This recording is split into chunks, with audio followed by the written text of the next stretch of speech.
정보가 있는 시사 토크쇼 장윤선, 박정호의 팟짱. 와우!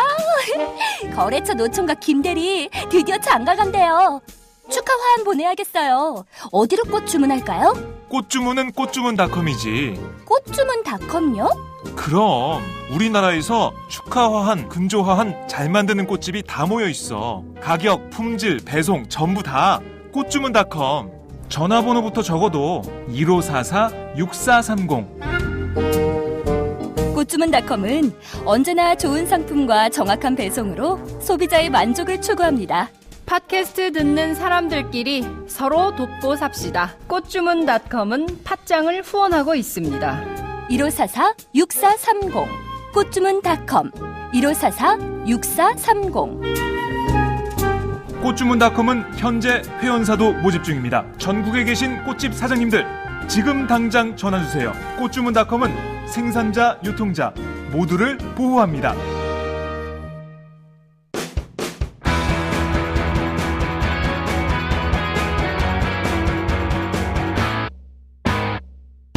색깔 있는 인터뷰. 색깔 있는 인터뷰 시작하겠습니다. 더불어민주당 중앙위원회는 오늘 새벽까지 이어진 진통 끝에 결국 김종인 대표 그리고 대표 몫의 전략공천 후보 뿐만 아니라 노동, 청년, 전략지역 그리고 당직자 분야 후보를 제외한 25명 후보들의 순위 투표를 끝냈습니다. 그 결과 농어민 비례대표 후보인 김현권 더불어민주당 전국농어민위원회 수석부위원장이 1위를 차지했는데요. 오늘은 김 수석부위원장을 전화로 연결해서 오늘 새벽까지 이어진 중앙위 상황 그리고 왜 꼭 농민이 국회의원이 될 수밖에 없는가에 대해서 한번 얘기를 나눠보도록 하겠습니다. 수석부위원장님 전화 연결돼 있습니까? 예. 네, 안녕하세요. 여보세요? 예. 예, 안녕하세요. 네. 예. 오늘 새벽까지 중앙위 회의가 이어졌어요. 지금 어디 계세요? 예. 의성이에요. 의성에요? 예. 아, 지금 댁에 돌아가신 겁니까? 우사에 있어요. 아니, 우사. 아, 지금, 예. 지금 들리는 소리가 예. 소들 소리인가요? 방금 들린 소리는 옆집 개소리였을 거고요. 네. 옆집 개소리, 예. 예. 네, 우사에 있어요. 소염을 주고 있는 중이에요. 아, 소염을 주고 계시는 중에 저희 팟짱하고 지금 전화 인터뷰하고 계시는 거예요. 예. 예. 저희가 원래 예. 김 부위원장님 인터뷰를 원래 예. 의성 마늘밭에서 하기로 했잖아요. 네, 그랬는데 제가 너무 지금 뭐 파동이 길어지고 공천 상황이 너무 길어져서 저희가 이제 의성에 가지를 못하고 결국 이렇게 첫 번째 인터뷰를 전화로 하게 됐습니다. 예. 저희가 조만간 의성에 한번 우사에서 한번 인터뷰를 소들과 함께 인터뷰할 수 있는 기회를 좀 주시면 좋을 것 같고요. 자, 우선 어제 열린 중앙위 현장 상황부터 좀 말씀을 나눠야 될 것 같습니다. 굉장히 7시간 정도 이어진 긴 회의였는데요. 어제 현장 분위기가 좀 어땠습니까? 회의가 그렇게 7시간을 한 건 아니고요. 네. 앞에 물론 회의가 있었어요. 네.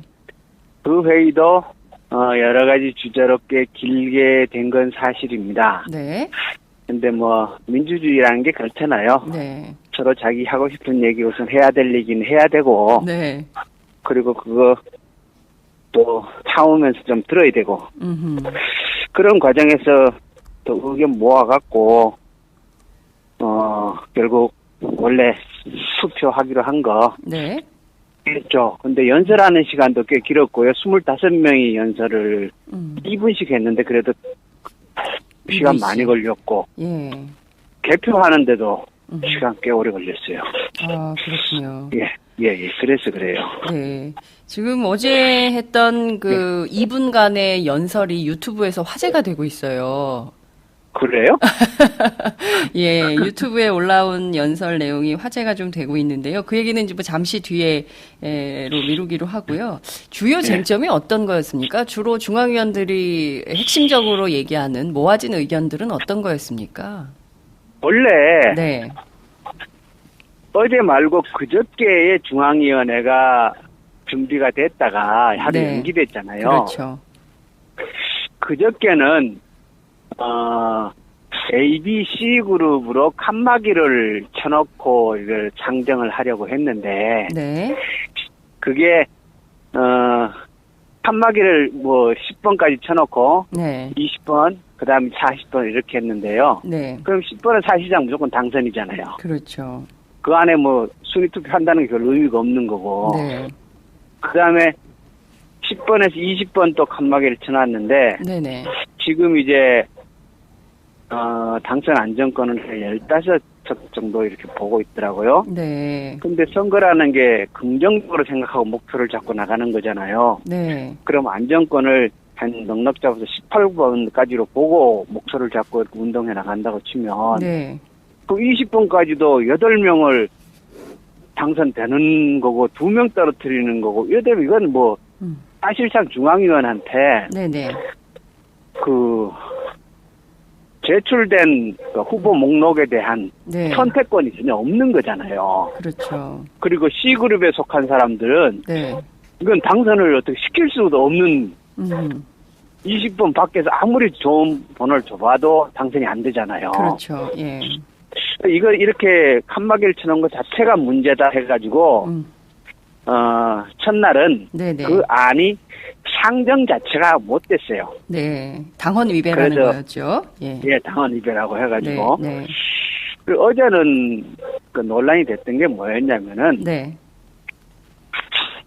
후보 목록을 35명으로 제출을 하고, 네, 네, 그리고, 당헌에 따르면 20%, 당선 안정권의 20%에서 그 지도부에서 권한 행사를 할 수 있도록 되어 있는데, 네, 네, 35명의 20%에서 7명을 권한 행사를 하겠다, 이렇게 제출을 한 거였어요. 대표가 35명에 20%니까 7명을 일곱 명. 대표가 예. 추천하겠다. 예, 예. 추천하겠다. 예, 예, 이렇게 이제 제출된 건데, 예. 그게 이제 35명이 사실 안정권은 아니잖아요. 그렇죠. 예. 그 제출된 목록이 35명이라는 거지. 네, 그래서 이제 7명을 그렇게 하는 건 좀 과한 거 아니냐. 당헌에 나온 것은 당선권의 20% 아닙니까? 그러니까 당선권의 20%인데 네, 네. 좀 이제 확대 해석을 한 거죠. 대표가요? 그리고 이제 근데 그 토론을 하다 보니까 네. 대표님 생각도 아니었던 것 같고요. 뭐 이렇게 그럼 이거 누구 비대위- 생각입니까, 이거는? 비대위요? 비대위원들? 비대위에서 일단 뭐 그렇게 안이 만들어졌던 것 같아요. 아, 비대위 안으로 일종의 비대위 뭐 안으로. 예. 그 나름대로 생각한 묘수다 이럴 수도 있겠네요. 김종인 대표를 좀 배려하고 뭐 이런 그렇죠. 방식으로. 그렇지만 이것은 결국 당헌 당규에 위배되는 거 아닙니까? 맞죠? 그러니까요. 그래서 이제 예. 그거를 예. 다시 이제 논의를 해가지고 재논의를 하셨군요. 예 넉넉하게 잡아서 22를 안정권으로 보고 네. 권한 행사를 비대위에서 내석을 하시라. 그리고 네. 원래 이제 당헌에 네. 규정되어 있는 네. 노동, 네. 청년, 네. 그리고 열세, 전략지역, 네. 그리고 당직자 네. 이분들한테 한 석씩을 배정을 하자. 네. 그래서 8석을 배정하기로 하고 예. 나머지 25명을 놓고 순위 투표를 한 거예요. 아, 그 논의를 하느라고 시간이 걸렸던 거예요. 네. 그래도 네. 뭐 일종의 첫 번째 나왔던 당헌 위배에 해당하는 것보다는 상당히 그래도 진전된 안이 나왔다. 이렇게 중앙위 회의 결과를 평가할 수는 있겠네요. 그죠? 그 어제 마련된 안은요. 네네. 그러니까 당헌을 다 만족시켰고 당헌에 다 충실했고 네. 비대위의 입장도 살렸고 네. 중앙위원회는 중앙위원회에서 자기네가 할 말, 해야 할 일 다 한 거고, 아주, 시간은 오래 걸렸지만은, 네. 매우 합리적으로 잘 정리됐다, 이렇게 생각을 해요. 합리적으로 잘 정리된 아니다. 이런 말씀 주셨습니다. 예.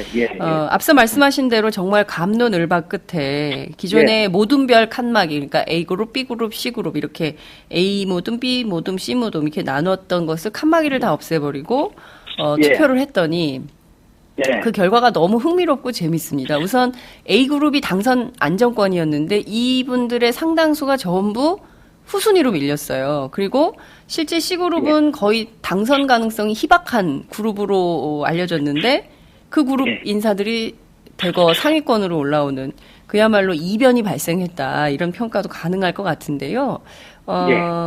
어떻게 이런 결과가 있을 수 있다고 보십니까? A그룹은 대거 후순위로 또 C그룹은 대거 선순위로 올라왔어요. 어떻게 이런 결과가 가능했다고 보세요? 그게, 지도부는 네.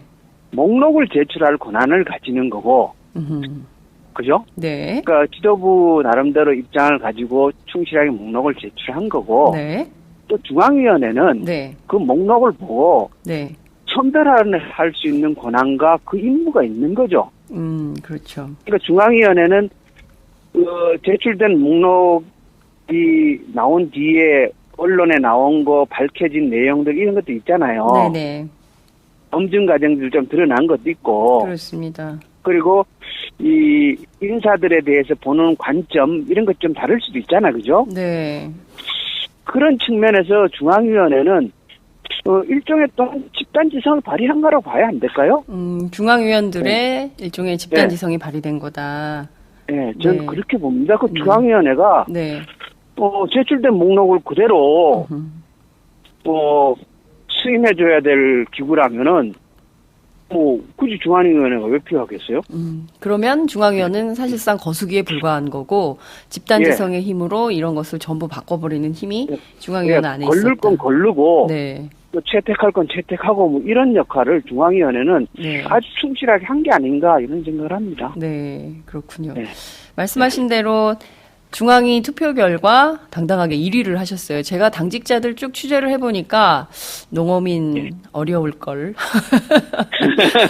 농어민 후보 뭐 쉽지 않을 걸. 지금 뭐 당에 워낙 뭐 경제 정당화 하겠다고 하고 대표가 경제 민주화를 핵심 의제로 끌고 가기 때문에 농어민 후보 힘들 거야. 다들 그렇게 예측을 했거든요. 그런데 막상 투표함을 열어봤더니 당당하게 1위를 하셨어요.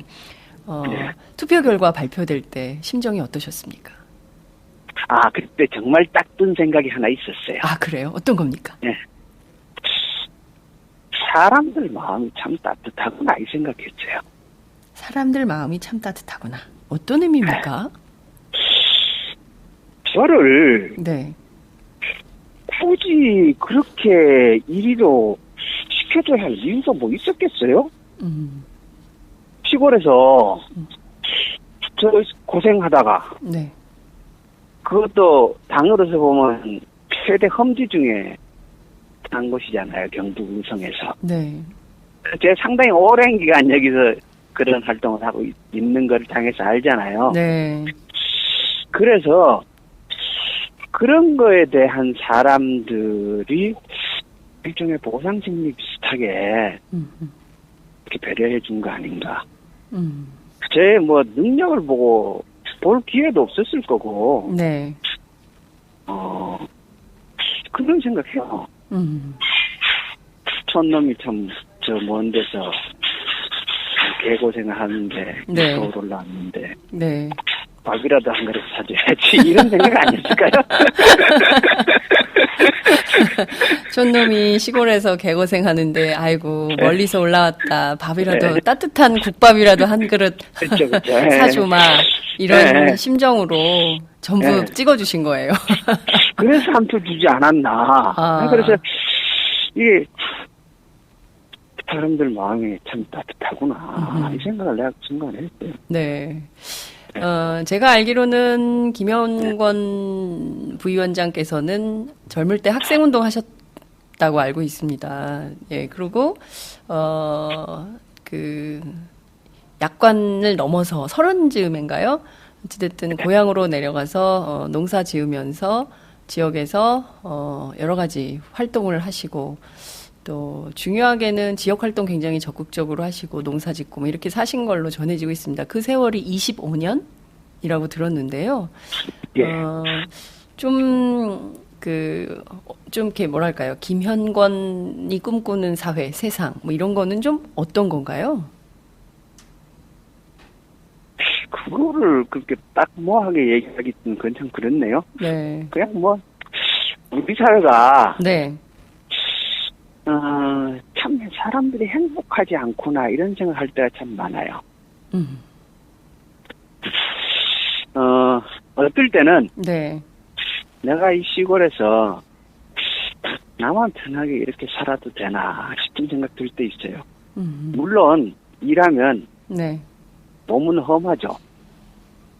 그렇긴 하지만 네. 제가 더러 서울 가서 친구들 만나보고 사람 사는 걸 보면은 참 사는 게 힘들구나. 왜 꼭 이렇게 힘들게 살 수밖에 없는 세상인가 이런 생각 들 때 많고요. 네. 그래서 정말 우리 평범한 사람들이 네. 좀 더 행복하게 살 수 있으면 좋겠다 그런 생각 꽤 해요. 네, 평범한 사람들이 좀 행복하게 사는 세상이 됐으면 좋겠다. 예. 아주 간명하게 정리를 하시네요. 모두가 바라는 꿈이거든요. 아, 정말 이 경쟁 사회에서 아주 예. 피곤해 죽겠어요. 예? 지쳐 그리고요, 죽겠는데. 맞아요. 예. 경쟁 사회 있잖아요. 네. 우리 진짜 너무 경쟁에 시달리는 것 같아요. 음흠. 네. 내가 학교 네. 운영위원장도 오래 했는데요. 네. 여기 뭐 시골에 있다가 보니까 운영위원장 하라 그래 그런 거 자주 하고 이랬는데. 네. 학부모 운영위원장. 학부모 운영위원장. 예. 네. 이 애들 너무 진짜 경쟁으로 몰아넣고요. 네.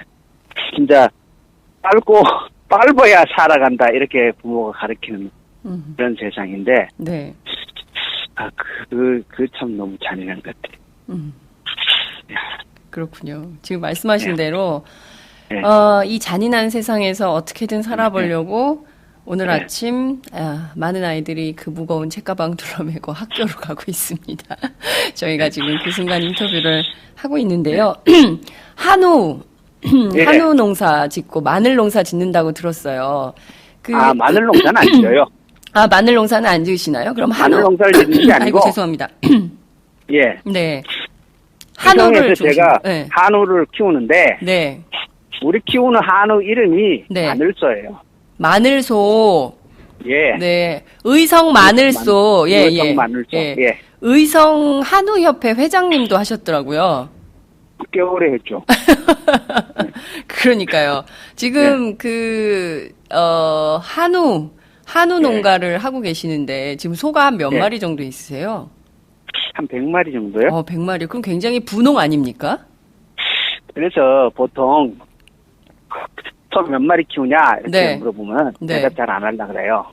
왜요? 그 보는 앞에서 대부분 동계산하거든요. 이게 한 마리 얼마나 네. 그 사람 얼마나 무한한데요. 그렇군요. 네. 네. 그러니까 그 몇 마리 키우느냐 이래가지고 예. 그 돈으로 대부분 얘기하지 마세요. 그렇군요. 예. 아니, 저 갑자기 그 생각이 나가지고요. 저 학교 다닐 때 친구가 등록금 낼 때 되면 아버지가 네. 소 한 마리씩 팔아가지고 소 한 마리 팔아서 아버지가 등록금 해주셨다고 그런 얘기를 들었던 기억이 나서 갑자기 너무 여쭙고 싶었어요. 옛날에 다 그랬죠. 예. 네. 지금 굉장히 농사철 바쁜 시절인데요. 예. 자, 한우 농가를 경영하시는 김현권 농민은 왜 예. 20대 총선 국회의원을 꼭 해야겠다고 생각을 하셨습니까?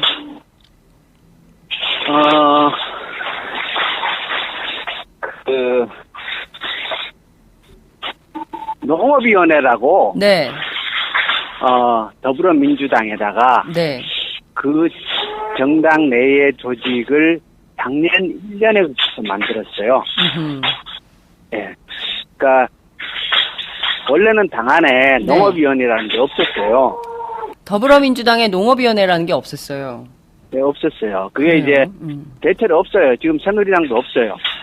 그러네요. 그냥 맞아요. 특별위원회로 있고요. 네, 맞아요. 그러니까 더불어민주당에서 전국 조직으로 상설 네. 조직으로 농업위원회를 만든 거예요. 아, 처음인가요? 네, 이거 대단히 처음이에요. 네. 대단히 획기적인 일이에요. 예전에 그러니까- 그 강기갑 의원 있을 때는 그 당에도 없었을까요? 예. 강기갑 의원 그때 민주통- 민노당이었잖아요. 예, 예. 민노당? 민노당에는 예, 예. 대체로 이제 농민들이 주축이었고 네, 네. 그러니까 그 당은 거의 농업에 굉장히 그 중심적인 그 과제로 이렇게 했던 당이었기 때문에 네. 뭐 따로 농업위원회가 필요하지 않았을 거예요. 거기는 음흠. 거의 대부분 한 당원의 절반은 농민이었으니까. 그렇군요. 네. 음. 근데 그런 그 소규모의 진보 정당 말고 네, 네. 이 거대 여당이나 야당에는 네. 이때까지 상설 조직과 전국위원회 형태로 네, 없었군요. 농업위원회는 없었어요. 네. 예. 이 농업위원회를 그걸 만들고, 네. 예. 농업위원회 차원에서 네. 그 정치인을 배출해야 안 되느냐. 음흠. 그 말씀하신 강기갑 의원 마지막으로 농민국회의원은 그 액이 끊어졌거든요. 그러네요. 농민국회의원 예. 얘기 끊어졌습니다. 예. 그래서 이래갖고는 안 된다. 예. 농업인위원회에서 진짜 농민국회의원을 만들자. 음. 이래가지고 전국에 후보 공모를 했고요. 네. 예. 그리고 내부 경선을 했고 네. 제가 참여해서 경선을 거쳐서 당의 후보가 된 거죠. 정말 이게 기자들도 잘 기자들에게조차 잘 알려지지 않은 경선 결과가 굉장히 치열하게 진행이 됐군요. 그런데 이렇게 당내에서 적극적으로 농업위원회를 만들어진 위원회에서 후보 선출을 위해서 이렇게 노력을 했는데, 그 결과 당선된 경선을 뚫고 당선된 분을 C그룹에 넣은 거예요. 당 지도부가. 네. 네? 그렇죠. 참 이런 예, 정당이군요. 더불어민주당이. 자, 어찌됐든 그거는 비대위도 C그룹에 넣은 거고 네. 중앙위원회에서 살려갖고 또 이렇게 만들었으니까 네. 이런 정당이 그러면 안 되죠. 네. 중앙위원회도 그 정당이니까. 그렇군요. 그죠? 네. 예. 역시 애당심이 투철한 당원이신 것 같아요. 제가 살짝 건드렸더니 그냥 바로 치고 올라오시는. 네, 맞습니다. 말씀하신 대로 지금 한미 FTA 저희가 이제 그 체결 당시에 미국산 쇠고기 반대하는 수입을 반대하는 여중생들의 촛불 시위를 다들 기억을 하실 겁니다. 그게 벌써 2008년 일인데요. 그 뒤로 정말 정신없이 FTA가 굉장히 많이 체결이 됐습니다. 최근에 이제 한중 FTA까지 체결이 돼서 결국 국내 농가들의 문제가 굉장히 심각해지지 않겠냐라는 우려가 있습니다. 그럼에도 불구하고 이 농민들의 문제에 대해서 정부가 좀 간과하고 있다. 이런 비판도 거세게 일고 있는데요. 자, 이번 20대 국회의원이 되신다면 농민 문제와 관련해서 최우선적으로 해결하거나 처리해야 될 과제 어떤 게 있다고 보십니까?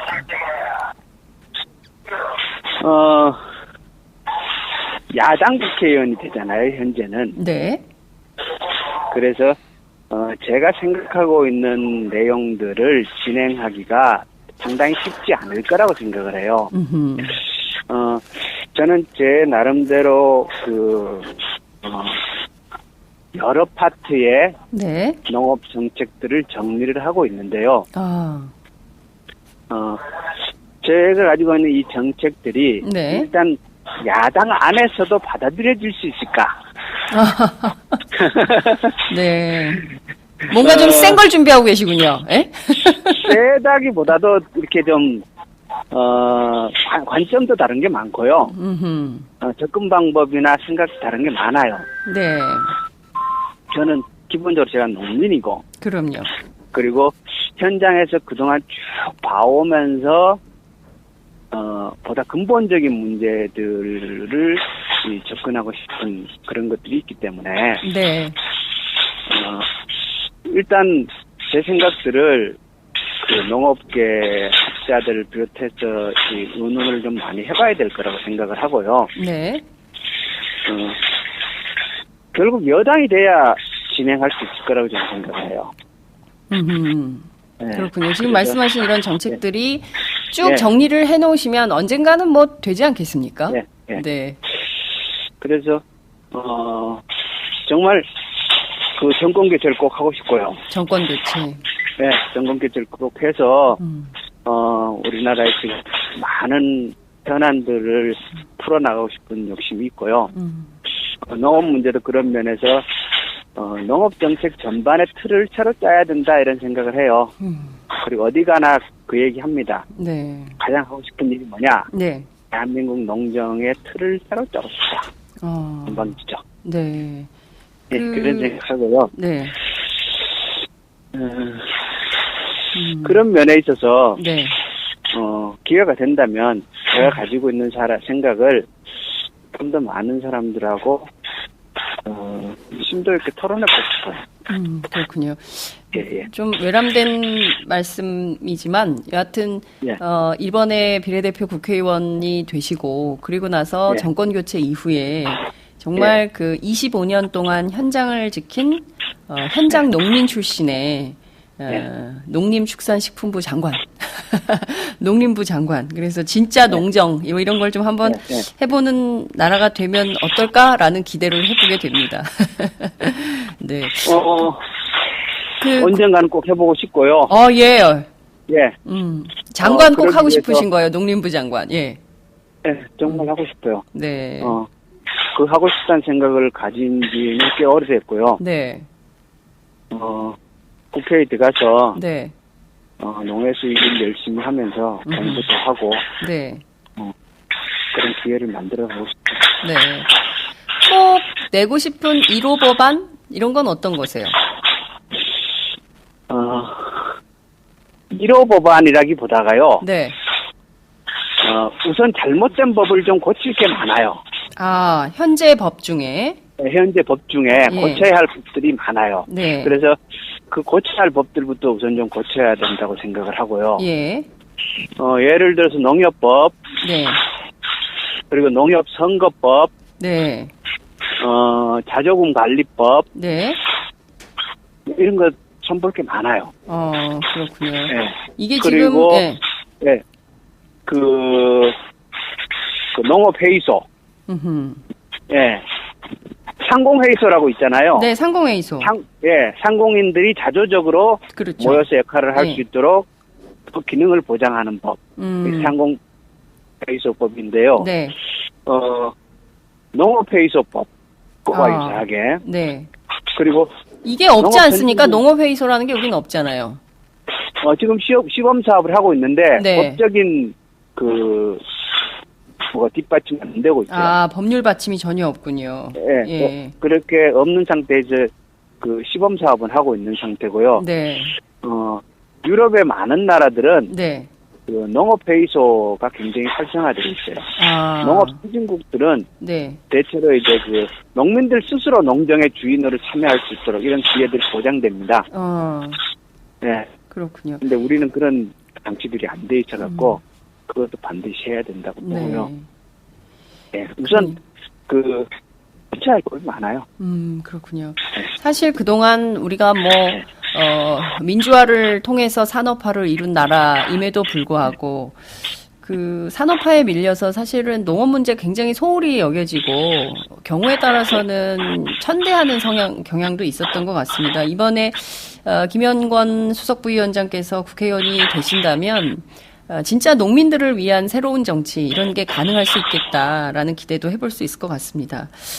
저희 인터뷰하는 가운데 많은 분들이 응원 메시지를 주셨는데요. 아마 밤새 그 중앙이 보시고 오늘 아침에는 청취율이 좀 낮을 줄 알았는데 그래도 많이들 보고 계십니다. 오마이에 많이 나오세요. 응원하겠습니다. 이분 괜찮네. 이분 안 됐으면 큰일 날 뻔했다. 농민들이 농업 정책에 참여하고 좋습니다. 아이고, 이제 소는 누가 키웁니까?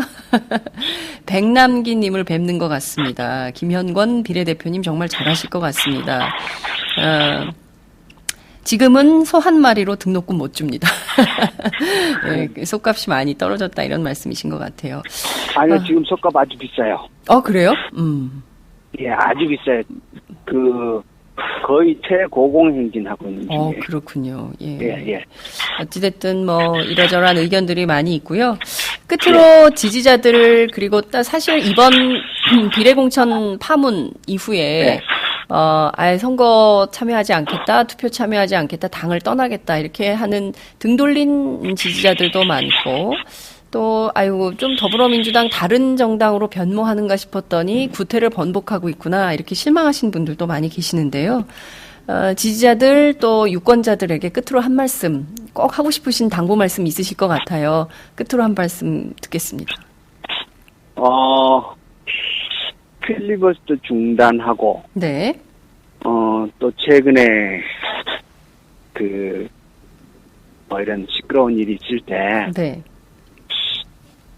저도 카톡으로 탈당계 여러 개 받았어요. 제 주변 사람들이 탈당한다. 그리고 내가 왜 탈당하는지를 형에게 반드시 전달해달라 하고 이렇게 문자 보내주신 분들 여러 있었고요. 네. 그리고 SNS상에서 정말 아끼고 좋아하는 사람들 탈당하는 거 지켜볼 수밖에 없었고요. 그런데 좀 길게 봤으면 좋겠어요. 여보세요? 네, 말씀하세요. 예. 네. 좀 길게 봤으면 좋겠고요. 네. 다 내 마음하고 똑같은 거 아니잖아, 그죠? 그럼요. 그래서 우리 지지자도 그렇고 직접 일하시는 분들도 그렇고 네. 이 주인의식 좀 더 갖고 네. 뭐라 그럴까요? 너무 이렇게 너무 빨리 예단하지 마시고 네.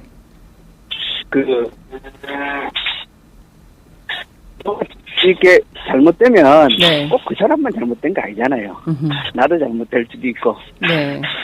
환경이 꼬이다 그러고 그렇게 될 수도 있고 그거를 좀 길게 보고 기다리고 함께 풀어나가는 그런 노력들을 좀 해주면 좋겠다 이런 생각하고요. 네. 특히 우리 야권에 네. 그리고 진보적인 분들이 너무 조급하시다. 네. 그러니까 뭐 하나 이렇게 사안이 있으면 네. 그거에 대해서 꼭 판단하고 반응하고 행동하셔야 되는 분이 있어요. 그러니까 그게 전 굳이 꼭 나쁘다고는 생각하지 않는데요. 네. 너무 뒷가적일 수도 있잖아요. 그래서 좀 덜어 마음에 안 들더라도 네. 좀 기다리고 또 다른 각도에서 보고 뭐 이런 노력들 함께 해나가야 되지 않겠나 이런 생각해요. 네, 알겠습니다. 네. 오늘 말씀을 좀 많은 야권의 지지자들 또 특히 더불어민주당 당원들이 들으시면 좀 새겨들을 만한 대목이 있다 이렇게 평가하실 것 같습니다.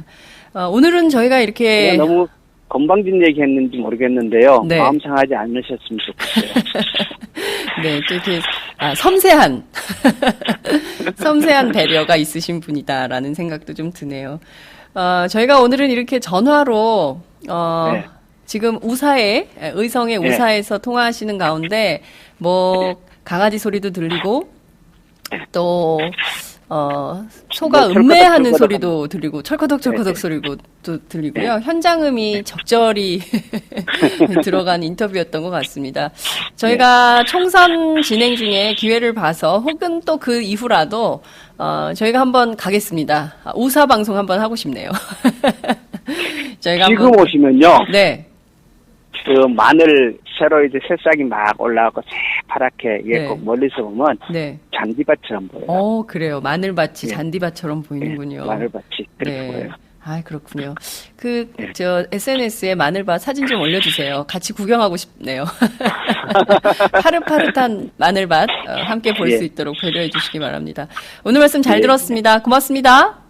예, 수고하셨습니다. 네. 지금까지 네. 김현권 더불어민주당 전국농어민위원회 수석부위원장과 함께했습니다.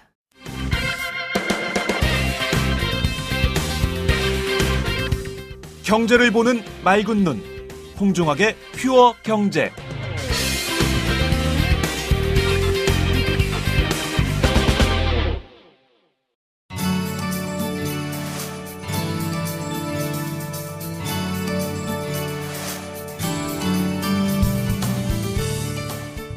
안녕하세요.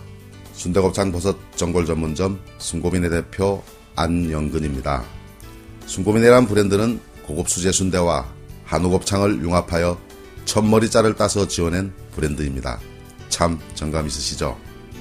현재 순고민에는 전국 53개점이 오픈하여 투자 대비 점주님들의 만족도가 매우 높은 브랜드라 자부합니다.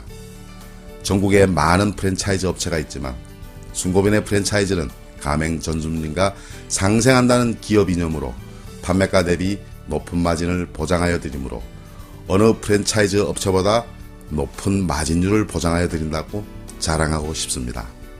순고빈의 메뉴의 컨셉은 우리나라의 전통 먹거리 전골 메뉴로서 술안주로 그리고 식사 대용으로 많은 고객님들이 순대 맛이 일품이며 술안주로서 딱이다며 입에 칭찬이 마르질 않습니다. 최고는 아니지만 최선을 다하여 가맹전주님과 그리고 소비자 여러분과 함께하는 순고빈의 프랜차이즈가 되겠습니다. 다음과 네이버에 순고빈회를 검색해 보시고 창업 문의는 051-555-6611 051-555-6611 홈페이지는 www.한글로 순고빈회.com으로 문의하여 주십시오. 정말 맛있습니다.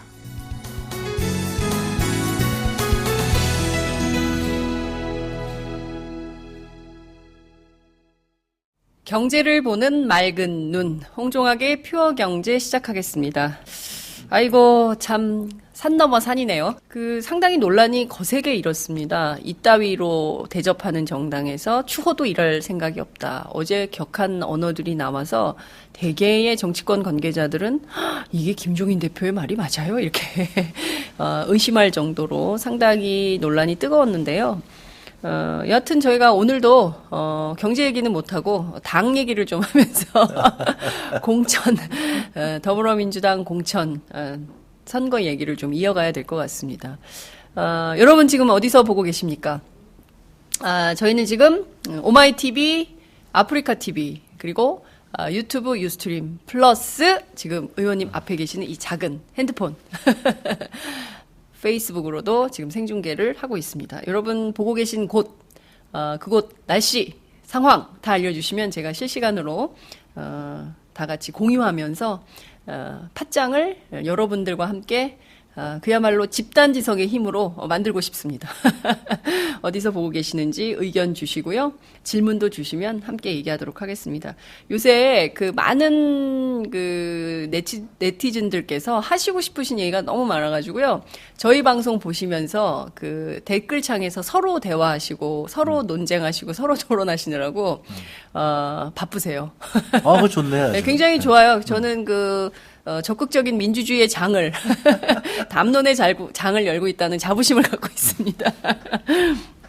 오늘도 팟짱 댓글창에서 뜨겁게 토론하시고요. 결론은 내지 않더라도 함께 머리를 맞대고 대한민국의 민주주의, 한국 정치의 비전, 방향 함께 공유했으면 좋겠다는 말씀 좀 드리고 싶습니다.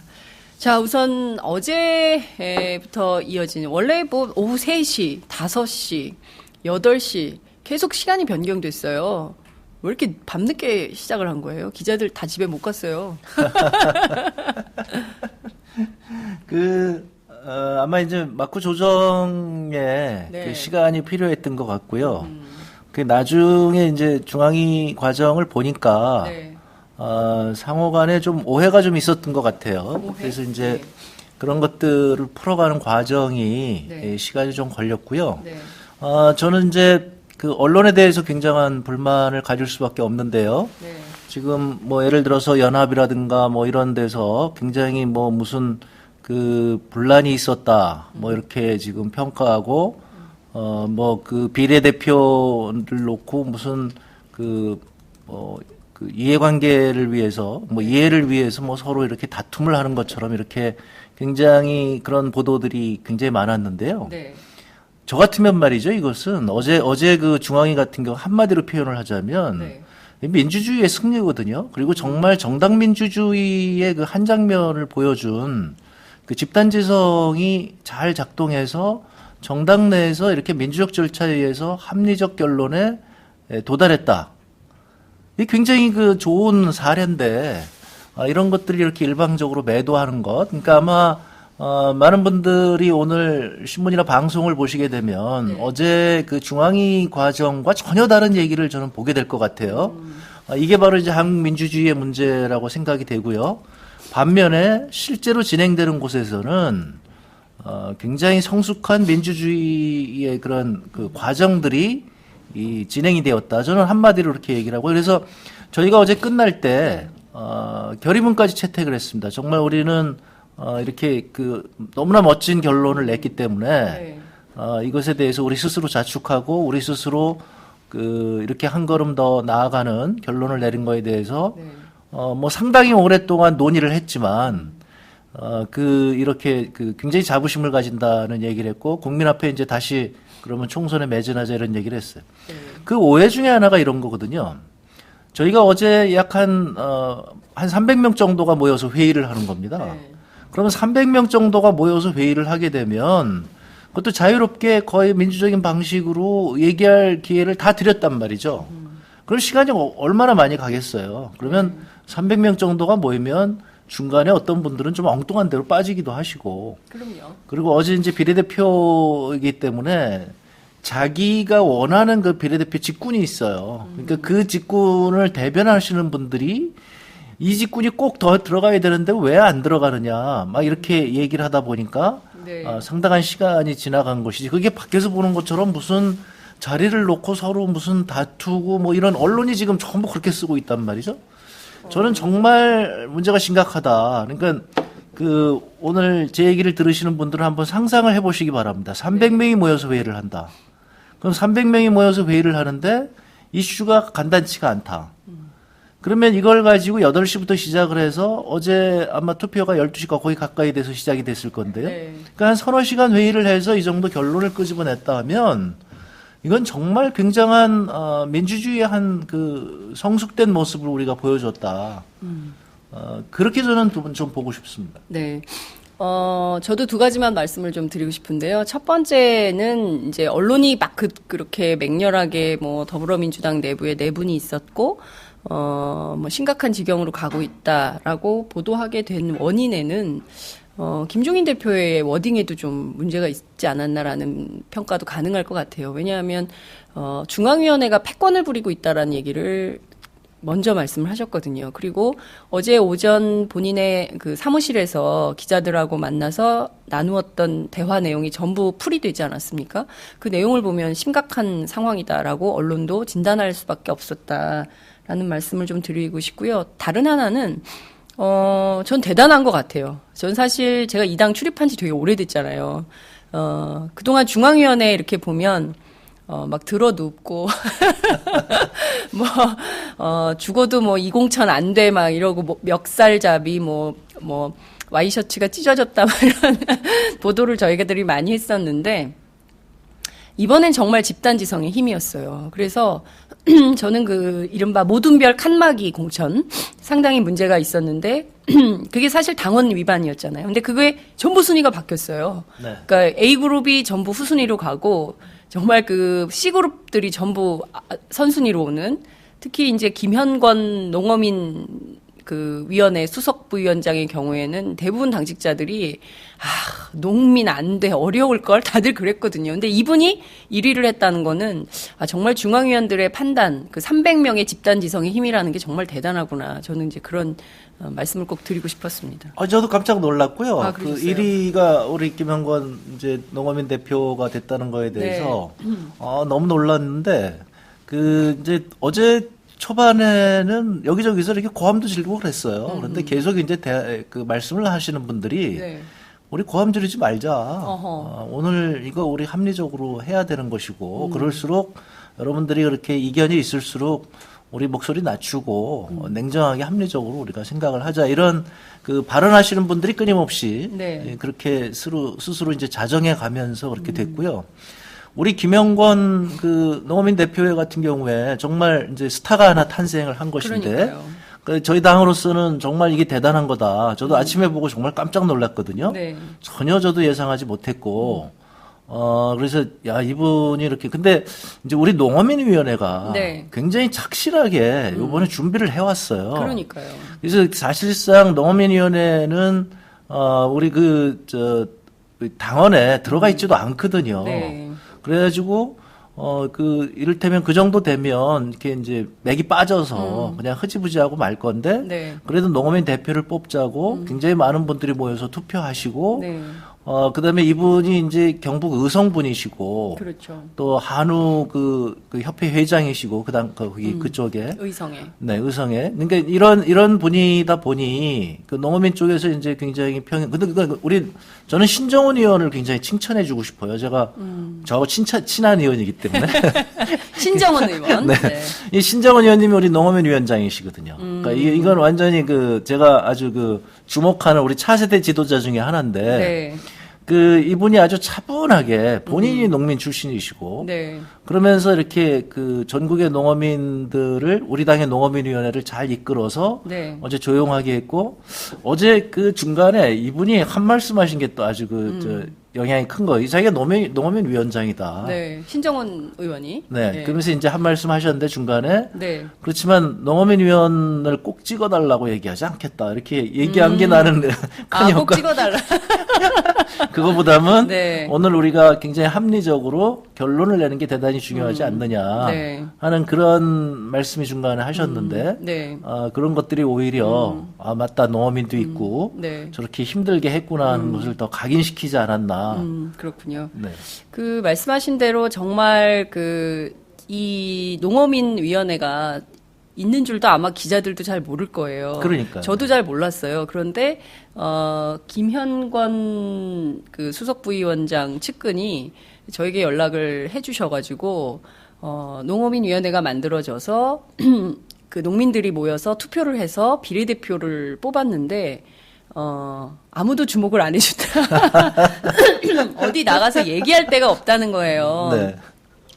그래서 그 농민분들끼리 모여서 회의를 했대요. 어디에 나가서 우리의 정견을 좀 얘기하면 좋을까. 그래서 그 결론이 팟짱에 나가서 좀 얘기를 하면 좋겠다라고 생각을 했다는 거예요. 그래서 팟짱에 좀 출연 한번 하게 해주시면 안 되겠냐고. 그래서 전 너무 좋다고 당연히 하셔야 된다고 했는데 이 공천 파동이 이렇게 막 길어진 거예요. 그래서 그분을 못 모셔서 이게 C그룹이기 때문에 아무래도 상당히 어렵겠다. 이렇게 마음속으로는 뭔가 그 마음의 빛처럼 있었거든요. 근데 이분이 딱 1등을 한 거예요. 그래서 저는 너무 놀래가지고, 이게 바로 더불어민주당의 살아있는 저력이구나. 이런 생각이 좀 들었어요. 그러면 저도 굉장히 자랑스럽게 생각하고요. 예. 그러니까 이게 바로 이제 민주주의의 힘이거든요. 그래서 요번에 이제 덕분에 네. 우리 농어민들 표가 이제 확 올 거 아니겠어요. 네. 그리고 이제 이런 게 이제 이게 우리 사실 더불어민주당의 힘이거든요. 네. 그러니까 요번에 그런 것들이 제대로 못 보여졌는데 네. 제가 계속 말씀드립니다만은 주목해서 보시는 분들은 이제 볼 수 있는 네. 몇 번의 이런 지금 감동적인 순간들이 있거든요. 그러니까요. 근데 이런 것들이 이렇게 쫙 이어졌으면 좋겠어요. 대단한 역사를 쓰고 있다라는 생각이 좀 듭니다.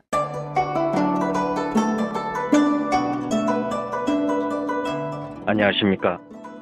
저는 정도전을 15년 전에 최초로 소설로 썼던 작가 임종일입니다. 사실 정도전을 소설로 쓰는 데만 10년이 걸렸는데 그 시절 무명의 고달픈 심신을 양꼬치와 고량주로 달래주었던 풍무양꼬치.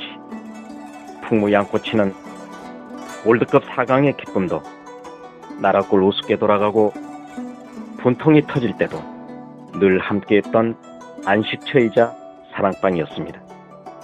진짜 정의파인 주인장은 세상을 뒤집어 푼 남자 정도전을 누구보다 먼저 알아보았고, 그래서 제 소설 정도전은 역사의 곡이 없습니다. 풍무양꼬치 역시 맛과 양심이 살아있습니다. 좋은 사람끼리는 꼭 만나야 합니다. 어떻습니까? 오늘 풍무양꼬치에서 만납시다. 2호선 구로 디지털 단지역으로 오세요. 예약 문의 02809-9292, 02809-9292. 팟짱 애청자라고 하시면 정성 가득 담긴 서비스도 나갑니다. 짚어야 될 것들이 좀 있습니다. 김종인 대표가 천거한 비례 후보들 상당히 논란이 있는 분들입니다. 굉장히 심각한 지경에 제자 논문 표절이 박경미 교수의 경우엔 벌써 두 번째예요. 어제 뉴스타파 보도, 한겨레 신문 보도에 따르면 이게 뭐 한두 건이 아닌 수준으로 가고 있는 건데, 이분 비례 1번 계속 하는 겁니까? 그거는 뭐 오늘 이제 발표가 나와 봐야 되겠는데요. 네. 이제 그런 것들이 좀, 저희가 생각할 때는 좀 아쉽게 생각을 하고요. 네. 이제 어제 저희가 이제 아쉽게 생각했던 것은 뭐냐면, 네. 비례에는 그런 상징적인 인물들이 좀 있어야 되는 거거든요. 그렇죠. 그러니까 뭐, 지난번에 같은 경우에는 우리 전순옥 의원이, 네. 사실상 많은 분들이 잘 모르셨지만, 이제, 전태일 열사의 이제 동생으로서, 저희가 이제 모셨잖아요. 네. 그러니까 이제 그런 하나의 상징성, 우리가 지향하는 바가 무엇이다. 네. 그러니까 이제 지난번에 이제, 한국노총과 연대하면서, 네. 이렇게 정책연대를 하면서, 그 다음에 전태일 열사의 동생을 비례로 모시고, 네. 이와 같은 이제 우리가 지향하는 바를 보여주는, 네네. 그런 거거든요. 지금 말씀하시는 거를 보면, 이게 우리나라 알파고도 있고 그러니, 네. 좀 이렇게 과학기술 쪽을 좀 강조를 하자. 그런 것들이 이제 지난 비례 때 좀 부족했다고 하는 그 평들이 있었고, 그건 내부적으로 이제, 어쩔 수 없이 그렇게 됐다고 하는 면이 좀 있죠. 그래서 이쪽 과학적으로 이제 강조하자 그래서 어제 또 상위에 오르신 문미옥, 네. 이제 박사, 이런 네. 분들이 이제 저희가 영입하고 이랬는데, 아마 그런 차원에서 이제 이공계의 교수를 한번 모셨으면 좋겠다고 생각을 했던 모양이에요. 해필이면 논문 표절한 교수님이 꼭 필요했습니까? 그러니까 이제 그거는 이제 저희가 당에서 네. 이렇게 검증을 할 수 있는 시간적 여유가 없었기 때문에. 네. 그러니까 이제 어제 얘기를 들리는 거 보면 이제 공천관리위원회가 일단 몇 가지 문제가 있는데요. 네. 일단 비례대표 공천관리위원회를 따로 만들지 않은 것이 이 문제의 시작이 아닌가 이렇게 싶습니다. 그러니까 네. 공천관리위원회에 너무 많은 업무가 몰려 있는 거예요. 근데 이제 지난주에도 제가 말씀드렸습니다만은 언제 봅니까? 이 공천관리위원회가 당의 현역 의원이 한 명도 없는 최초의 공천관리위원회. 그러니까 완전히 새로운 상황에서 정보를 습득해야 되는데, 네. 그 지역의 후보들도 다 심사를 했고, 그리고 나서 지금 비례대표 심사를 했단 말이죠. 그러다 보니까 이게 줄속으로 될 수밖에 없었고, 충분한 검증이 이루어지지 않았는데, 네. 그 1번 같은 경우에는 공천관리위원회를 또 거치지도 않은, 그런 이제 후보가 들어옴으로 인해서 네. 검증할 시간은 없었다. 그런 상황 하에서 임명을 했다. 그것은 이제 뭐 김종인 대표 스스로 얘기를 하시는 거잖아요. 네. 본인의 그게 굉장히 중요한 뭐 포석이다. 그 포석을 지금 이제 다른 사람들이 이해를 못해서 여기서 지금 이제 갈등이 생겨나는 거죠. 네. 근데 그 포석이라는 게 뭐 저는 정치적으로 전략공천 얼마든지 대표의 의지로 할 수 있다. 그래서 그 당원에도 당선권의 20%는 대표 몫으로 이렇게 마련해 둔 거 아니겠어요? 그런데 그런 분들이 굳이 뭐 부정비리와 연관된 인사들이어야 되는가에 대해서는 재론의 여지가 있는 거 아닌가 싶기도 하고요.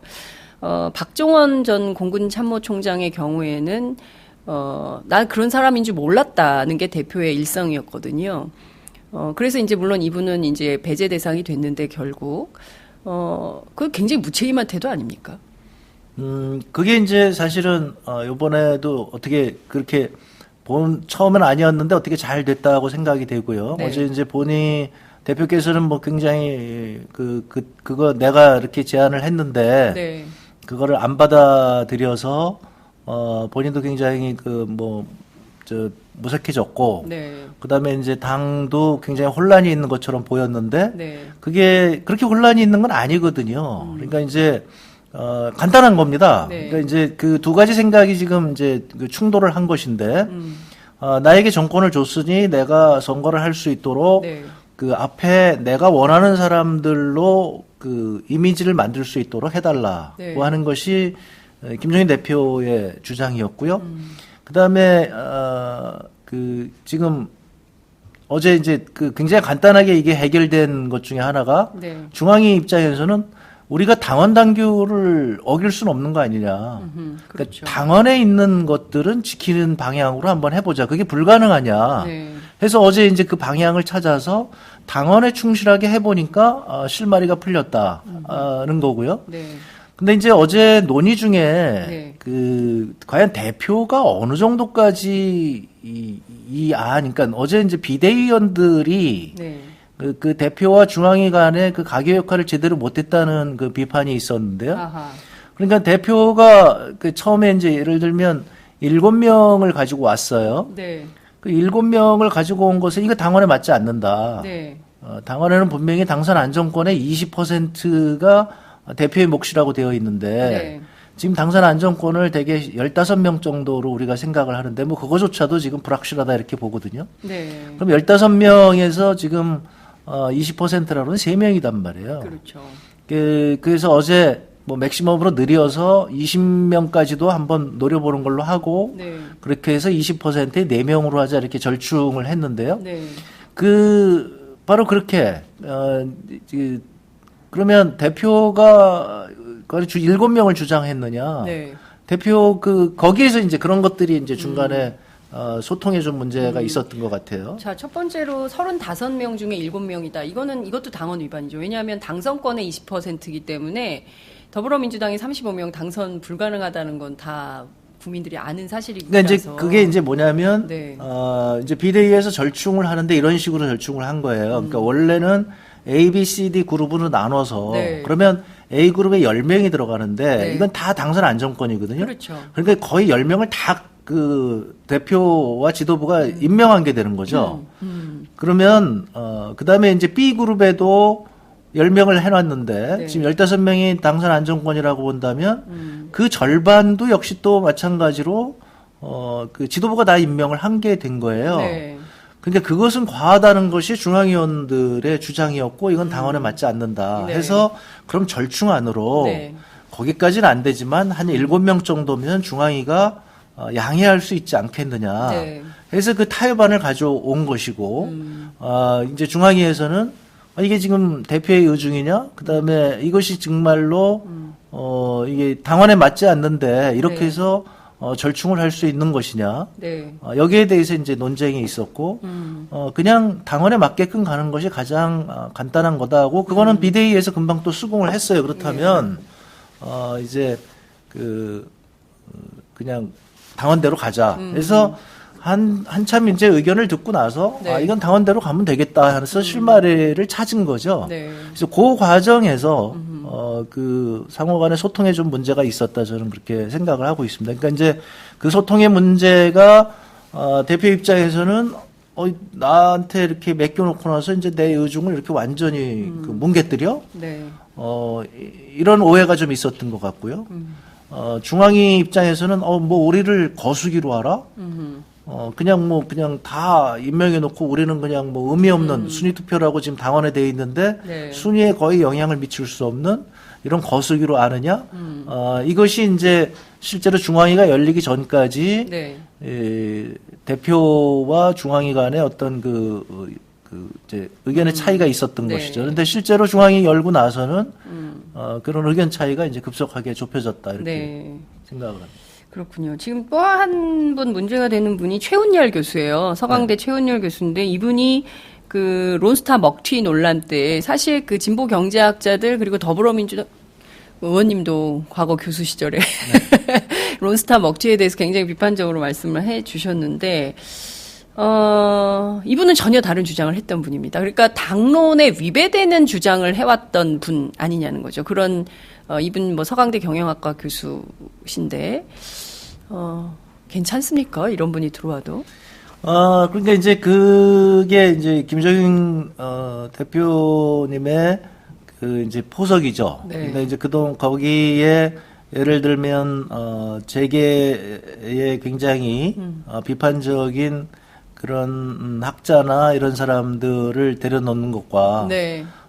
쉽게 얘기하면 그렇게 론스타에 대해서 그렇게 얘기했던 걸 저희 경제학자들 입장에서 보면 자본의 친화적인 학자라고 얘기를 할 수 있는 거죠. 자본 친화적인 학자. 네, 그러니까 이제 우리가 자본에 대해서 잘 대우를 해줘야 네. 지금 세계화 시대에 전 세계의 자본들이 몰려 들어올 것이고 네. 그것이 한국의 경제를 살린다고 하는 그런 생각을 갖고 있는 그 일군의 학자들이 있는 거죠. 네. 그러니까 이제 저희 같은 사람들의 생각은 뭐냐면 자본들에 대해서 공정하게 이렇게 자본들에 대해서 특혜를 주는 게 아니라 네.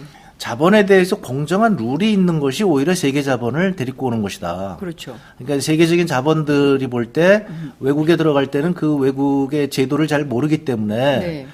이 사람들이 이제 자본들이 그 굉장히 그 불공평하지 않느냐. 네. 그러니까 옛날에 이제 예를 들면 우리가 개발 독재 시대에는 그 외국인들이 들어가서 장사하다가 또 그때는 이제 그래서 관청이나 네. 이제 그 기획재정부의 관료들이 갑자기 어느 순간에 법을 바꿔버린다든지 룰을 바꿔버리게 되면 제도를 바꿔버리게 되면 외국인들이 손해를 보게 되는 이런 것들을 걱정해서 이제 못 들어오게 되는데 그런 위험을 덜어주는 것이 외국 자본을 유치하는데 더 좋다. 이렇게 경제학자들 간에 이렇게 뭐 상호 간에 이렇게 좀 차이가 좀 있는 것이죠. 그러니까 이제 김종인 대표의 입장에서는 바로 이렇게 우리가 대외적으로 자본의 친화적인 네. 이런 사람을 앞에다 놓는 것이 예를 들면 기업이라든가 혹은 해외의 자본에 대해서 긍정적인 신호를 보낼 수 있는 거 아니겠느냐. 그래서 제가 그 의중은 모르겠지만 이게 자, 의지 해석을 해보자면 그렇게 해석할 수 있지 않나 이렇게 생각. 굉장히 긍정적으로 해석을 해주시고 계세요. 당인의 자세로. 사실 당 밖에 계셨다면 세게 비판을 하셨을 것 같은데 지금 얼굴이 살짝 빨개지셨어요. 참 이게 여러모로 스텝이 꼬이고 있습니다. 까놓고 말하면. 아니 네? 이제 저 개인적인 생각으로는 네. 이제 안타까운 게 굉장히 좋으신 분들이 많거든요. 그래서 경제학자들이요? 네, 그럼요. 저보고 추천하라 그러면 저는 이제 몇 분을 당장 제가 추천을 할 수 있는데 네. 그런 분들이 들어왔으면 참 좋겠다 하는 그 생각들을 갖고 있는데 네.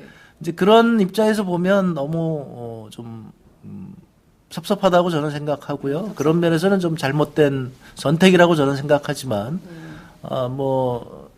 대표의 의중이 있으니까 네. 대표는 또 대표대로 그렇게 하는 거 아닌가 이렇게 생각을 하는 거죠. 자, 중요한 포인트는 바로 이 점인 것 같습니다. 이를테면 이 당이 그동안 유능한 경제 정당론 그리고 경제 민주화를 어떻게 실현할 것인가와 관련해서 성장론은 성장론인데 어떤 성장을 할 거냐, 포용적 성장론 그리고 더불어 성장론 주장하면서 이른바 공정 성장론, 그러니까 정의가 실현되는 공정한 성장론 그리고 대기업 중소기업 간의 격차가 없는 이런 노선을 계속 견지해 왔었는데 그렇다면 20대 총선의 비례 공천을 통해서 확인되는 김종인의 이른바 경제민주화 노선은 뭐냐, 실체가 뭐냐. 그러면 앞서 말씀하신 대로 자본 친화적인 학자들이 들어와서 정치를 한다면 기존에 있었던 그 더불어민주당의 유능한 경제정당론, 포용적 그 성장론에 반하는 그런 노선이 새롭게 세팅되는 거 아니냐라는 우려도 가능하거든요. 그 점은 좀 어떻게 보세요? 그건 아니고요. 네.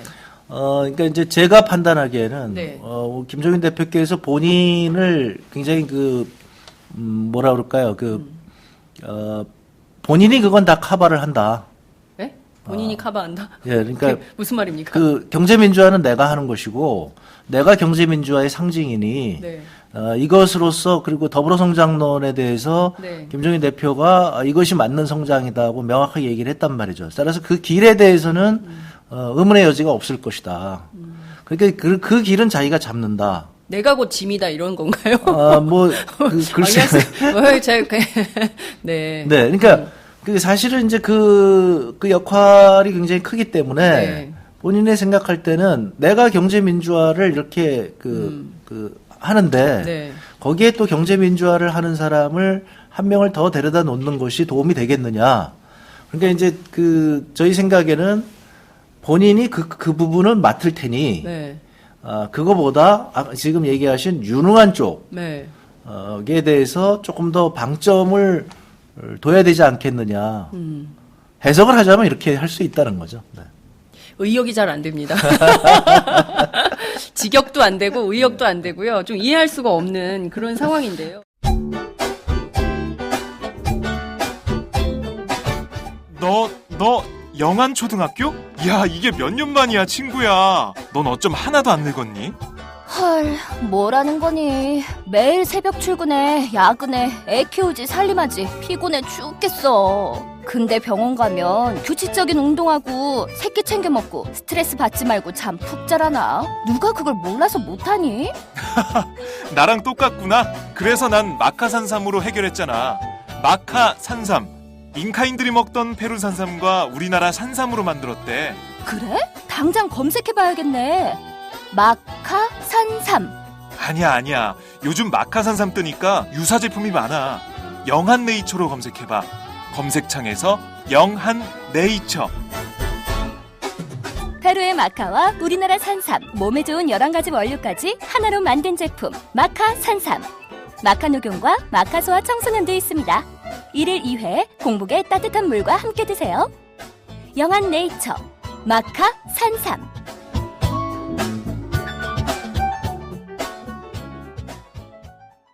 근데 이제 제가 말씀드릴 수 있는 것은 네. 당에서 지금 이제 김종인 대표께서도 네. 지금 이제 말씀하신 더불어성장론 경제민주화, 네. 본인이 경제민주화의 표상처럼 그렇게 얘기를 하고 있기 때문에 네. 그 노선에 대해서는 의문의 여지가 없다고 저는 말씀드릴 수 근데 있습니다. 좀 모호한 게 있어요. 그동안의 워딩을 종합을 해보면 뭐 재벌 개혁을 나는 그 경제민주화라고 생각하지 않는다라든가, 그러니까 또 다른, 그러니까 내용이 컨텐츠가 안 나오고 있거든요. 그리고 사실 저희가 어제 국민일보 단독 보도로도 나왔습니다만, 지난 1981년부터 지금까지 국회의원 하는 동안에, 입법 발의가 한 건도 없었다는 거예요. 김종인 의원 시절에.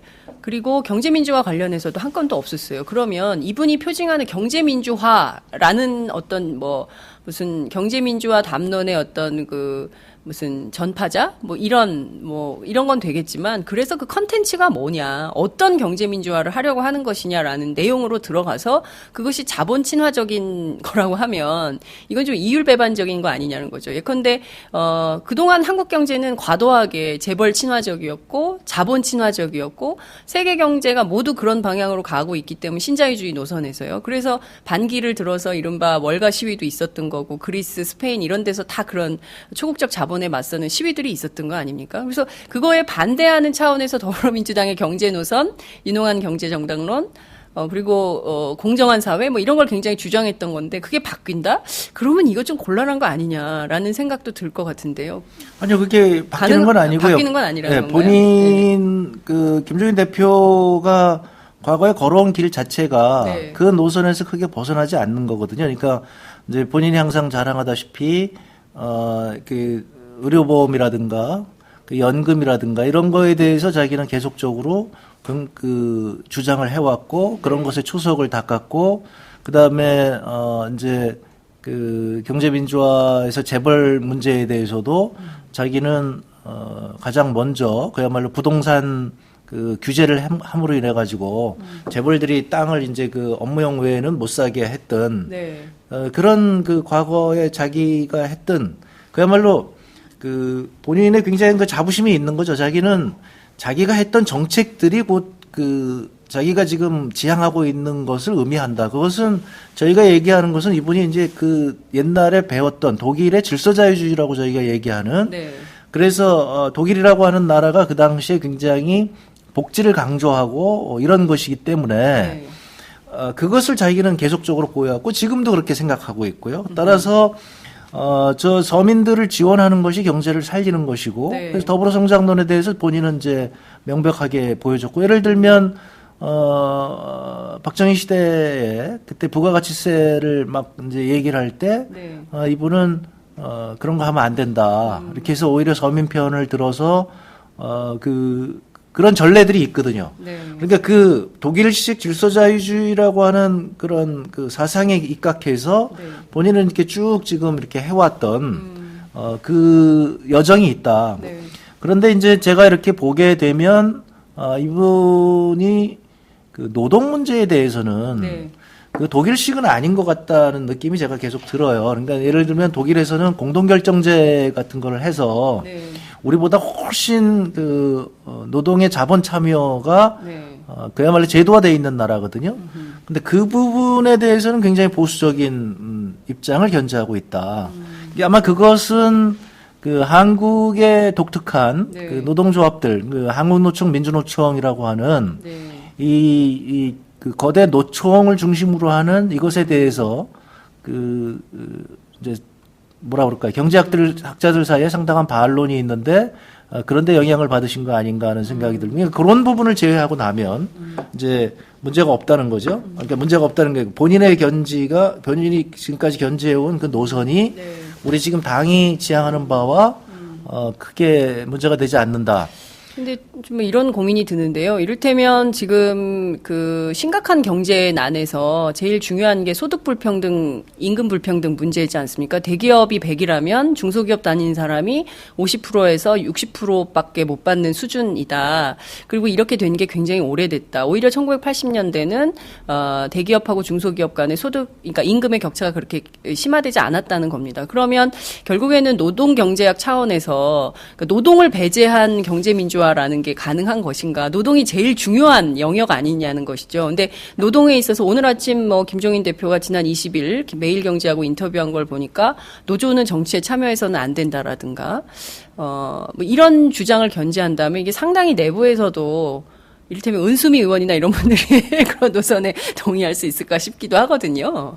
그런 데 대해서는 이제 충분한 논의가 필요할 거고요. 네. 이제 예를 들면 이제 지난번에 필리버스터 할 때 제가 뜬금없이 네. 국정원의 과거사위원회에서 네. 과거사 진상조사위원회에서 국정원이 노동시장에 개입한 것을 제가 굉장히 오랜 시간 동안 네. 읽었는데요. 네. 그것에 대해서 제가 설명할 기회가 없었는데 네. 이번 기회를 들여서 말씀을 드리자면 네. 거기를 보면 굉장히 재밌는 표현이 있어요. 그게 한국의 이 한국노총과 민주노총이라고 하는 이 체제가 네. 다른 나라에서 보기 힘든 그런 건데 이게 국정원의 산물이라는 거죠. 그러니까 노동조합을 하게 되면 국정원이 개입해서 노동조합 파괴 책동을 하고 거의 정보기관이 이제 개입해서 이렇게 하는 거니까요. 네.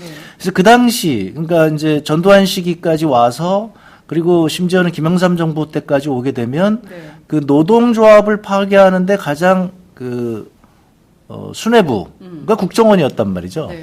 그러니까 국정원이라고 하는 국가의 정보기관이 그야말로 자본과 노동이라고 하는 민간의 영역에 아주 네. 깊숙하게 개입을 했고 따라서 노동조합은 거기에서 생존하기 위해서 굉장히 폐쇄적인 조직으로 갈 수밖에 없었다는 거죠. 그러니까 네. 우리가 얘기하는 대로 그렇게 오랫동안 20, 30년간 국정원의 공작 정치의 대상이 되다 보니 노동조합은 믿을 만한 사람들 굉장히 그 당시 얘기하는 뿌락치들이 이제 굉장히 우려를 많이 하잖아요. 프락치.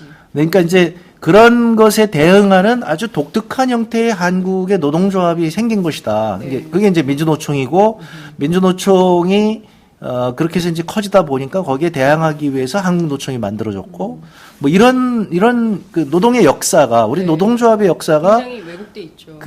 국정원 과거사조사위원회, 진상조사위원회에 이렇게 쭉 나와 있어요. 저는 그걸 굉장히 주목해서 봤는데, 이제 바로 그와 같은 것을 주목해서 보지 않는다면, 그러니까 굉장히 경제학자들 중에 한국의 노동조합이 저게 너무 과한 거 아니냐, 뭐 이런 얘기들을 하는데, 네. 이런 역사를 놓고 보게 되면 그게 좀 달리 보인다는 거죠. 이게 우리가 이제 얼로 지향할 것이냐 네. 그 부분에 대해서는 이제 저도 우리 김종인 대표님하고 더 논의를 해봐야 될 것 같은데 기회가 있는지 모르겠습니다만은 하여튼 이제 저희 같은 경우에는 장기적으로는 그래 사회적 대타협을 통한 그 유럽식 그러니까 독일이나 아니면 스웨덴 방식의 그런 경제 운영을 우리가 지향을 한다고 한다면 거기에 이제 천천히 우리가 가는 거죠. 과연 이제 아마 김종인 대표님이 지향하는 바는 독일 쪽에서 약간 우파 쪽, 독일 우파 노선. 네, 그쪽 노선인지 아니면 지금 독일의 3인당 노선 정도인지 그런 거에 대해서는 제가 깊숙하게 얘기를 못 해봤습니다. 참, 이거는 제가 기자기도 하지만 유권자의 한 사람으로서 이를테면 당대표의 경제 노선이 좀 보다 선명하게 알려져야, 저분이 생각하는 경제 노선이 저런 거구나, 라는 걸 국민들이 이해하고 알고, 그 다음에 판단할 수 있어야 되잖아요. 근데 그런 게 조금 정확하지 않다는 게 좀 아쉬움으로 남는 것 같고요. 근데 이런 게 이제 재밌는 거예요. 그러니까 이미지라고 하는 것이, 실제로 만약에, 예를 들면, 글쎄, 제가 우리 대표님하고 이렇게 같이 이렇게 얘기를 하는 게 조금 이상하긴 한데, 예를 들면, 예를 들어서 지금 전권을 김종인 대표님이 우리 경제수장으로서 가졌다. 그리고 예를 들면 제가 경제수장으로서 이렇게 가졌다. 했을 때 아마 김종인 대표님이 저보다 훨씬 과격한 정책을 쓰실 거예요. 근데 이미지상으로 보면 지금 김종인 대표님보다 제가 훨씬 더 과격한 정책을 쓸 것 같은 느낌이 있거든요. 그러니까 이게 대중적인 이미지와 이제 실제로 이렇게 하는 이 노선과는 좀 차이가 있지 않나 저는 그렇게 생각이 들고요. 네, 전 사실 저도 그 말씀을 좀 드리고 싶었는데요.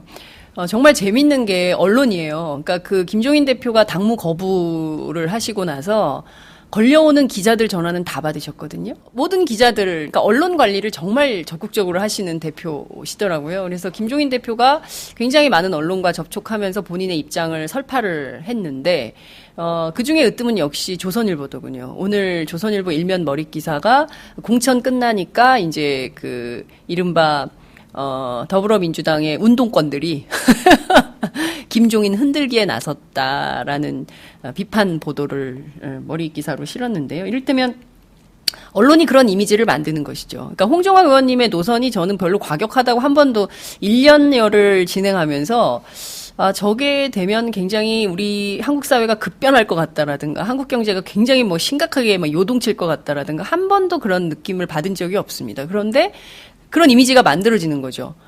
저 사람은 이 멀쩡한 면세점 같은 것도 없애라 그러고, 신혼부부들한테 갑자기 주택을 준다 그러고, 저 사람 뭐야, 공산주의야 뭐야, 이런 이미지가 생기는 거죠. 그런데 언론 관리를 잘 하시는 분들은 그게 안 되는 거죠. 저는 그래서 아주 사실 저희는 이제 언론에 오래 있었으니까 그런 미묘한 차이들이 이제 선수들끼리 보이거든요. 어떻게 이 사람을 이미지 메이킹 하고 있는가를 알게 되는데 그런 미묘한 것들이 큰 차이를 만드는구나, 이런 생각이 좀 들었습니다. 그게 이제 저희 입장에서 굉장히 난감한 건데, 그러니까 이제 본인께서 그렇게 이제 보수 신문들하고 그렇게 인터뷰를 하게 되니까 그 전에는 그냥 운동권이었다. 지금은 이제 그것을 탈바꿈하고 있다. 내가 탈바꿈 시키고 있다. 그게 이제 바로 보수 신문을 많이 보는, 예를 들면 이제 종편을 많이 보는 이런 분들의 입장에서 보면. 우리 당이 지금 굉장히 큰 변화를 하고 있다, 이렇게 보여지기도 하는 거거든요. 그러니까 이제 그게 장단점이 있는데, 그러니까 보수신문이 지금 방향을 잡기가 어려운 거죠. 이게 둘을 이간질을 시켜야 되는데, 그러니까 한쪽을 이렇게 비난을 하려다 보니 이쪽을 자꾸 띄워줘야 되는. 근데 그것이 이렇게 보면 일반 대중의 입장에서는 그게 그렇게 나쁜 건 또 아니거든요. 그래서 저 정당이 정말 변화하는구나, 이런 모습이 보여줄 수 있단 말이죠. 그래서 그런 의미에서 보수 신문도 지금 약간 뭐라 그럴까요? 혼돈을 좀 느끼고 있어요. 그러니까 우리 당의 입장에서는 그게 그렇게 큰 차이가 없는데 이제 지금 얘기하신 것대로 이렇게 보기에 이게 좀 이상해 보인다고 하지만 네. 실제로 보면 이제 큰 차이는 없어 보이는데 그러면 그런 가운데서 이제 저도 이해할 수 없었던 것은 굉장히 과격한 발언을 어제 그제 쏟아놨는데 네. 그런 것들은 이제 일종의 하나의 그 뭐라 그럴까요? 이런 건 있는 것 같아요. 그러니까 본인이 당 내부에 지지 기반이 없기 때문에 그 당 내부에 지지 기반이 없을 때 본인의 의사를 대중에게 알리는 방법은 바로 그렇게 언론을 통해서 할 수밖에 없는 거 아니겠느냐. 네. 이게 거기에 이제 그런 갈등 요소가 내재되어 있는 거죠. 저는 그렇게 이제 생각을 합니다. 근데 그 어제 그 얘기가 나왔던 것도 대표가 원하는 게 뭐 그 대표가 당원을 넘어서 그렇게 그 전권을 휘둘리려고 하는 건 아니었다. 그래서 의외로 쉽게 그냥 해결이 된 거예요. 그렇군요. 저희가 이제 박지원 전 원내대표 있잖아요. 지금 국민의당으로 가신 기자들이 그런 얘기를 많이 해요. 박지원 의원의 최대 개판은 어딜까? 말하면 언론. 박지원 의원의 최대 개판은 기자들이다. 이제 워낙 언론하고 친화성이 좋으시니까 이제 그런 얘기를 했는데요. 저는 다 떠나서 어제 김종인 대표가 중앙위가 패권을 휘두르고 있다라는 워딩이 나왔어요. 근데 저는 그 당헌 위반이라는 문제 제기를 패권으로 받으신 거거든요.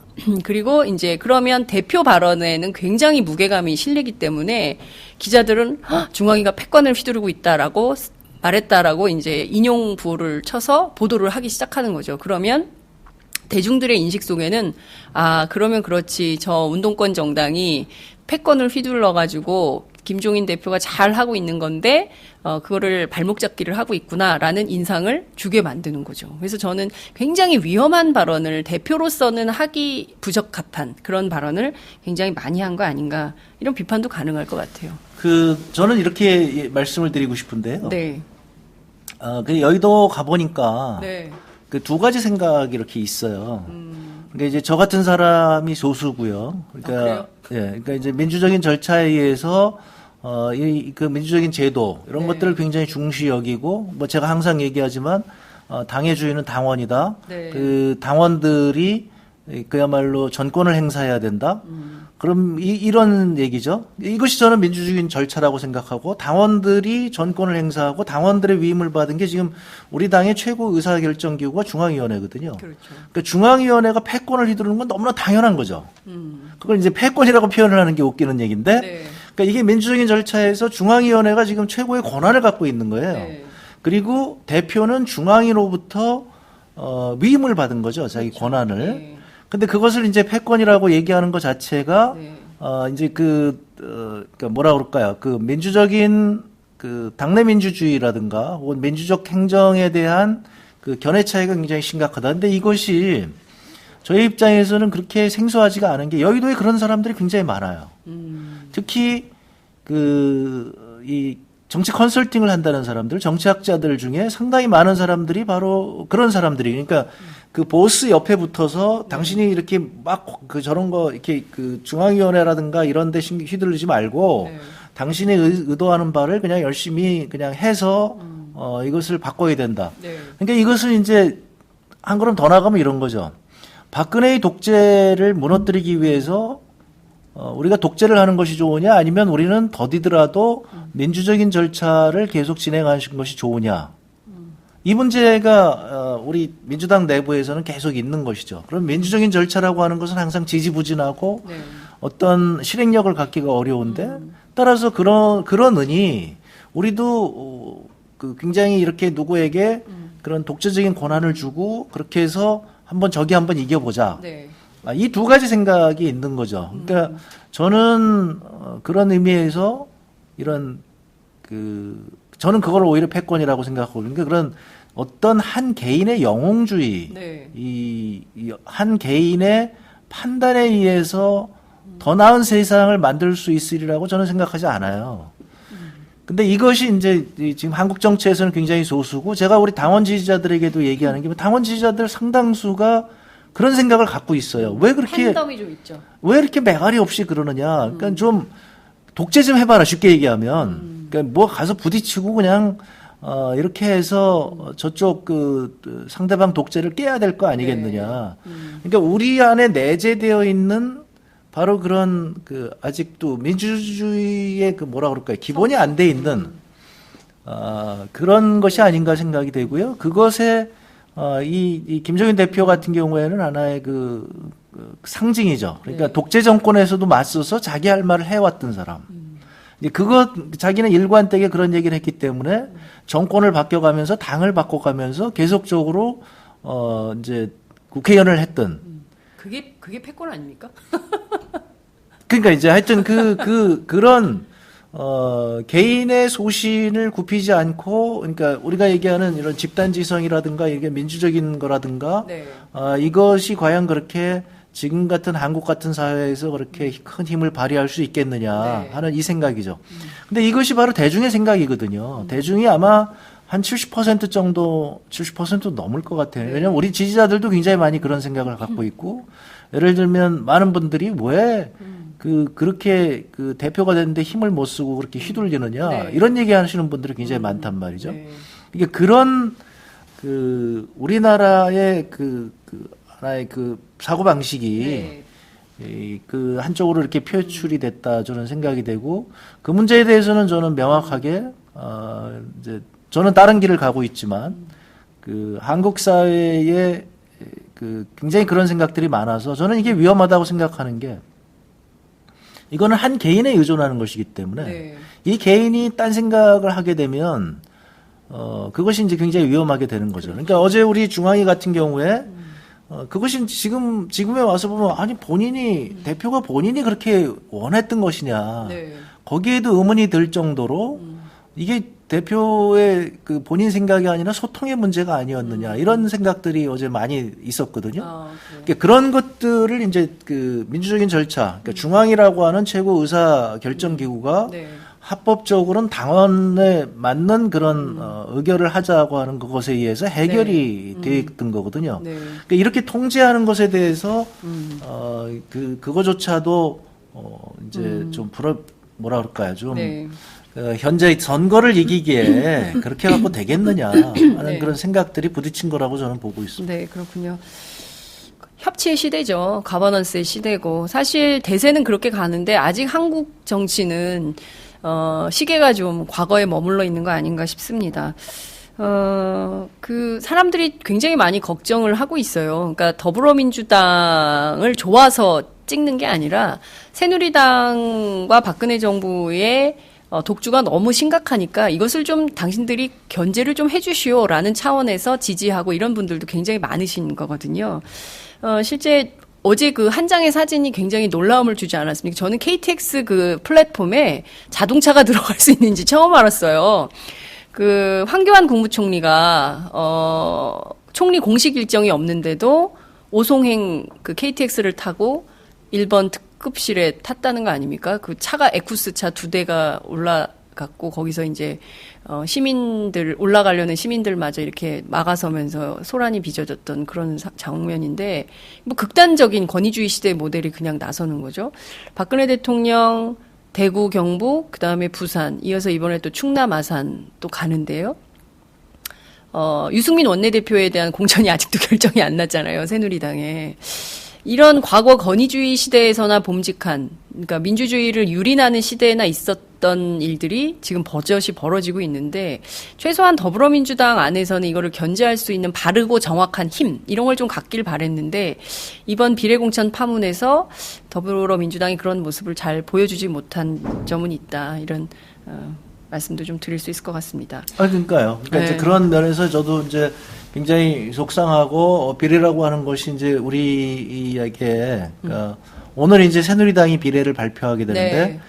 그때 이제 차이를 보게 되겠죠. 근데 저희는 아까 말씀드렸다시피 우리 김현권이라고 하는 이 스타를 하나 만들어내면서 우리의 지향점을 명확하게 했고, 이제 대구 경북이 아마 우리 더불어민주당을 다시 보게끔 하는 그런 계기가 되지 않을까. 그러니까 농어민들이 다시 우리 당을 보게 되고, 이렇게 하나의 중요한 계기가 된다. 이런 것들이 이제 말씀드린 대로 그래도 최소한 우리 당에서는 그런 민주적인 절차가 작동하고 있다. 반면에 저기는 당대표, 원내대표를 대통령 한마디에 그냥, 퇴임시키고, 네. 그러더니 지금은 뭐 이유도 없이 완전히 그야말로 대통령 의중에 맞게끔, 의중에 맞는 사람들만 지금, 남겨놓는, 네. 그야말로 이것은 70년대하고 그대로 돌아간 거죠. 그러니까, 예전에 그 공화당 당의장 하셨던 분들 그 4인방들 네. 중앙정보부에서 데리고 가가지고 말 안 듣는다고 대통령 말에 항거했다고 이제 고문하고 이런 게 있었거든요. 네. 뭐 턱수염 뽑고 뭐 이런 것들. 그 사고방식이 지금까지 우리에게 남아있다. 그러니까 이게 한 사회를 이해하는데 굉장히 어려운 일이죠. 70년대라고 하면, 지금 2016년이니까 네. 거의 한 30년, 40년 전인데 그 3, 40년 전에 있던 일들이 지금 서슴없이 계속 자행되고 있다는 거거든요. 그건 뭐냐면 그때 당시 그것을 봤던 분들이 아직 남아있는 거예요. 현실 정치에 네. 힘을 그러니까 갖고. 이게 뭐냐면 네. 세상에 사람들이 바뀌기가 굉장히 어려운 게 그래서 세상에 사람들이 바뀌는 건 그 세대가 다 돌아가시고 나야 네. 새로운 세대가 이렇게 나오는 거예요. 그 새로운 세대는 훨씬 더 민주적인 그런 세대, 뭐 그렇게 훈련받은 세대들이 나오겠죠. 근데 네. 지금 이제 그게 보이지 않는 상황에서 예전이 이제 거의 돌아갔다는 것이 우리 사회를 지금 불안하게 바라보는 그 하나의 모습이 되겠죠. 이제. 네. 많은 분들이 의견 댓글 주셨어요. 홍종학의 경제민주화는 안 되냐? 지금 이 중요한 시기에 현 정권의 경제 파탄 문제를 얘기해야 되는데 맨날 당내 문제만 다뤄야 되는 현실이 너무 안타깝습니다. 홍종학 의원님 필리버스터 때 처음 알았는데 존경합니다. 영감의 경제민주화가 뭔지는 모르겠고 의원님이 적극적으로 더불어의 경제 문제에 힘을 좀 써주시기를 바랍니다. 여기서 영감은 김종인 대표를 말씀하시는 건가 봐요. 홍종학 의원님 존경합니다. 존경합니다. 홍종학 의원 참 좋아. 홍종학의 주장이 경제민주화라고 생각한다. 스케치북이 너무 좋았습니다. 홍종학의 경제민주화를 지지합니다. 홍종학, 김광진을 21대 국회에 꼭 들어 일으킵시다. 홍종학 의원 4년 동안 잊지 말고 지지하다가 21대에 우리 밀어주자고요. 밀어드린대요. 홍 의원님으로 그냥 경제 밀고 갑시다. 지금 김광진 의원이 오페라로 지금 이 방송 보고 계시대요. 댓글 남겨주세요. 오페라 상태가 좋지 않아서 자꾸 소리가 끊긴다고 하는데요. 유튜브 보셔도 됩니다. 지금 유튜브에 굉장히 많은 분들이 접속해 계시는데요. 유튜브와 함께 봐주시면 좋을 것 같고요. 참 이 얘기는 아프네요. 창피한 수학자 얘기보다는 우리 1등한 농민 대표 그 얘기가 기쁩니다. 이런 의견 주셨습니다. 더불어민주당 민주주의 정당이구나 생각하고 넘어갈 사람들이 있을 것 같습니다. 어제 이제 중앙위 결정 보고 이런 말씀 주신 것 같고요. 정책갈 사람들을 비례위원으로 보냈으면 좋겠습니다. 농민 비례 너무 좋습니다. 의원님 말씀에 절대적으로 공감합니다. 집단지성과 민주주의를 보여주셨습니다. 꽃과 함께 지금 비닐하우스에서 보고 계시대요. 아유, 감사합니다. 날씨가 흐리멍텅합니다. 이런 의견 주신 분도 계시고요. 홍종학 의원님의 총선 불출마가 거듭거듭 아쉽습니다. 김종인이 아니라 홍종학의 경제민주화가 진짜입니다. 총선 승리 후 내년에 정권 교체해서 홍종학 기획재정부 장관을 기대합니다. 오. 경제는 홍종학. 지금 출근하는 버스 아닙니다. 홍 의원님 너무 좋아요. 홍 의원님 헐. 앞으로 점점 더 성숙된 모습으로 가기를 기대합니다. 의원님 말씀에 절대 공감합니다. 디지털 소통위원장 사이 됐습니까? 이렇게 묻는 분도 계시고요. 지금 다리를 다쳐서 정형외과 병실에서 보고 계신 분도 계시다. 아유, 얼른 쾌차하시길 바랍니다. 홍 의원님 화이팅입니다. 홍 의원님 참 좋은 분입니다. 홍 의원님 존경합니다. 정말 많은 분들이 의견 주셨습니다. 제가 다 일일이 다 읽지 못해서 너무 죄송하고요. 이 뜨거운 분들, 이 열정, 다 받아가지고 정말 좋은 정치 해주셔야 되는데, 홍종학 의원님 경제 콘서트 좀 해주세요. 이런 의견 있으시고요. 20일 지금 선거 남았는데요. 경제 파탄 비판 빡시게 해주십시오. 네. 홍종학 경제장관 강추. 기재부 장관님으로 가실 것 같아요, 조만간. 예? 어쨌든 이런 의견들 다 모아서 한국 정치 발전에 잘 반영이 됐으면 좋겠다고 생각이 좀 듭니다. 저희가 매주 화요일 홍종학의 퓨어 경제 진행하고 있는데요. 경제를 보는 맑고 순수한 눈 얘기를 해야 되는데 2주째 지금 당내 민주주의 공천 과정 얘기를 하고 있습니다. 다음 주엔 저희가 좀 새로운 얘기를 할 수 있겠죠? 해야 되는데 경제가 지금 너무 엉망이고 네, 네. 지금 이제 자꾸 안 좋은 데이터들이 나오고 있고요. 네. 그래서 그런데 근데 뭐 요번 주는 뭐 정치 얘기를 했으니까 네. 정치 조금 더 지금 아까 그 말씀하신 중에 네. 경제 콘서트 하자고 그러셨는데 네. 저희가 이제 더불어 10분이라고 그 저희 정책을 이렇게 동영상으로 만든 게 있어요. 근데 어제 제 동영상이 이제 나왔거든요. 근데 당내가 지금 이렇게 다른 문제로 굉장히 혼란스러워서 네. 지금 대대적으로 홍보를 안 하고 있는데 제가 한 15분 정도의 제 얘기를 이렇게 정리해 놓은 게 있거든요. 네. 그 한번 보시면 될 것 같고요. 제가 요즘 관심 갖고 있는 거는 지난번부터 말씀드립니다만은 이번 선거에 이렇게 우리 이 당원 지지자들이 대거 몰려 나왔으면 좋겠다. 그래서 제가 지금 그 홍정학의 스케치북 네. 그 다들 좋아하셔가지고 요즘 제가 하고 있는 것은 이제 스케치북으로 그 우리 의원님들 요번에 후보들 네. 이제 나오신 분들이 개소식하는데 네. 거기다 제가 동영상을 스케치북 네. 이렇게 네. 이렇게 그 응원 동영상을 네. 하나씩 네. 보내드리고 저도 있어요. 봤어요. 멋쩍은 표정으로 막 스케치북 넘기시면서 좀 창피하면서 나 혼자 뭐 하는 거지? 막 이런 봤습니다. 예. 이제 그거 하고 있는데 그랬더니 네. 이제 우리 그 저희 비서들이 자꾸 그 반응이 좋다고 자꾸 새로운 걸 자꾸 시켜요. 네. 그런데 그러더니 이제 지금 뭐냐면 이번 선거 때 선거 지원을 가면서 네. 우리 지지자들하고 다 같이 스케치북을 들고 그래서 사람들한테 가서 이 사람 지원해 주세요. 이렇게 하자 그랬는데 네, 네. 선거법을 찾아보니까 이게 불가능하게 돼 있어요. 그래요? 이 선거법이 어떻게 돼 있냐면 우리 누구를 지지하고 이런 것들이 다 개방돼 있는데 다 네, 괜찮은데 네. 5명 이상이 몰려다니면 안 되게 돼 있어요. 옛날에 오수키 선생님이 그런 얘기 한 적이 있어요. 야, 우리 때는 미팅도 못했어. 왜냐하면 2인 이상 모여있으면 집회라 그래가지고 1970년대 대학간 그랬다? 막 이렇게 얘기를 하셨는데 웬일이야. 5명 이상 몰려다니면 안 돼요? 5명 이상 어머. 몰려다니면서 네. 선거 지원을 하면 안 되게 돼 있어요. 그다음에 예. 이제 후보자가 끼면 10명까지 가능해요. 그러니까 누가 그런 선거법을 만든 그래서 거예요? 저는 우리 당원 지지자들이 잘 해주시면 네. 그 지금 김광진 의원님도 이제 그러시던데 네. 그래서 예를 들면 한 100명이 네. 우리 어디 지원 가자 어디 후보 이 후보 참 좋으니 네, 네. 이 후보 지원 가자 그러면 한 100명이 가서 네.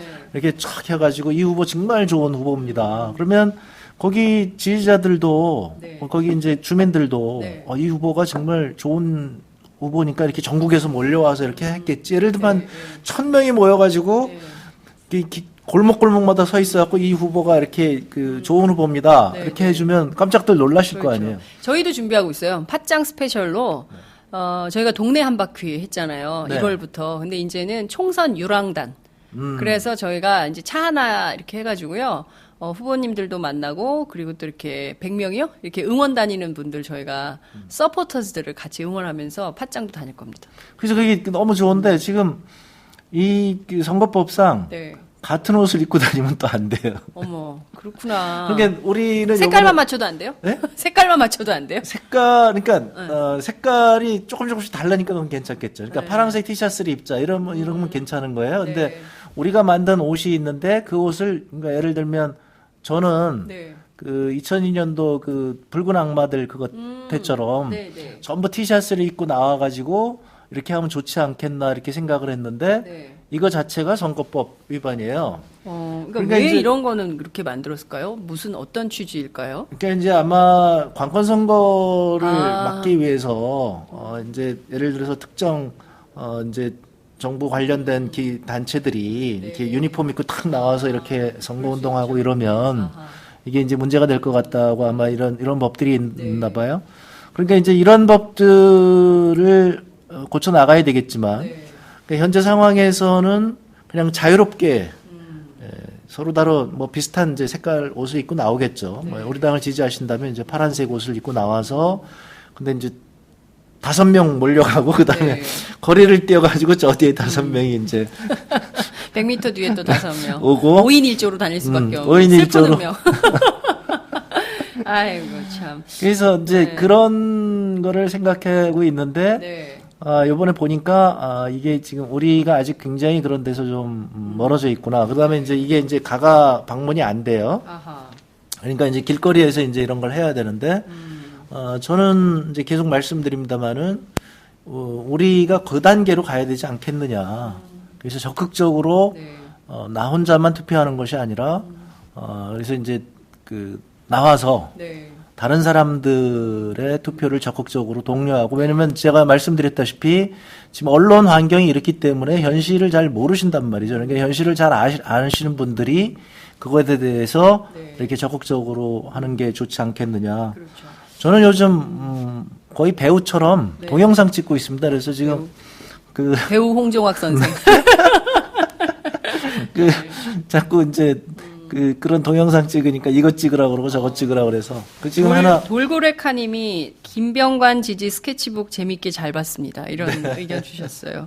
홍 의원님 을지로위원회가 경제 콘서트 주연을 했어야 됐습니다. 이런 의견 주신 분들 계십니다. 홍종학표 경제 콘서트를 좀 하시죠, 뭐. 그리고 제 생각에 이제 선거는 축제잖아요. 그래서 다음 주부터 공식 선거운동 시작이 될 텐데, 그때는 좀 즐기죠, 뭐. 좀 놀죠, 뭐. 그러면. 네, 신나게 네. 좀 놀죠, 뭐. 좋은 네. 후보들 정책 콘서트, 경제 콘서트 할 수 있게 저희들도 적극적으로 나서겠습니다. 오늘 말씀 정말 잘 들었고요. 왠지 다음 주에는 길거리에서 만날 것 같은. 그래. 아니면 다음 주엔 정말, 저희가 팟짱 1주년 공개 방송 때 의원님하고 같이 저희가 박근혜 정부 거짓말 정책 어워드 했었잖아요. 네. 그래서 그 5대 경제 정책 거짓말 베스트 5 이런 거 발표하고 했었는데요. 그런 거 좀 하면 좋을 것 같아요. 사람들한테, 경제적으로 지금 박근혜 정부가 또 새누리당이 내놓은 잘못된 경제 정책들 얘기를 좀 해주시면 좋을 것 같습니다. 오늘 말씀 정말 잘 들었습니다. 고맙습니다. 네, 고맙습니다. 안녕하세요. 오마이뉴스 대표 오연호입니다. 감사합니다. 여러분의 성원 덕분에 바로 어제 오마이뉴스의 10만인 클럽 회원 10,000번째 참여자가 탄생했습니다. 여러분의 응원 덕분에 오마이뉴스는 더욱더 힘차게 권력과 자본의 눈치를 보지 않고 뚜벅뚜벅 참 언론의 길을 갈 수 있게 되었습니다. 계속 성원해 주십시오. 10만인 클럽 회원이 2만 명 정도가 되면 사실상의 진보 종편도 가능합니다. 자, 그 길을 위해 독자 여러분 함께 해주십시오. 감사합니다.